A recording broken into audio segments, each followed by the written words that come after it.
শ্রীলঙ্কায় দর্শকদের উপর রেসিং কার আছড়ে পড়ে অন্তত 7 জন নিহত হয়েছেন। এছাড়া আহত হয়েছেন আরও 18 জন। রাজধানী কলম্বো থেকে 180 কিলোমিটার দূরের ফক্সহিল সার্কিটে সেনাবাহিনী আয়োজিত এই প্রতিযোগিতা দেখতে উপস্থিত হয়েছিলেন কয়েক হাজার দর্শক। হঠাৎ করে একটি রেসিং কার তাদের উপর আছড়ে পড়লে হতাহতের ঘটনা ঘটে। দুর্ঘটনার ভিডিওতে দেখা গেছে ট্র্যাকের উপর উল্টে পড়ে আছে একটি গাড়ি।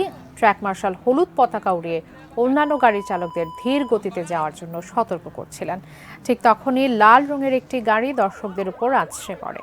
করোনা মহামারী, অর্থনৈতিক দৈন্যতার কারণে গত 5 বছরে এবারে প্রথমবারের এই প্রতিযোগিতাটির আয়োজন করা হয়।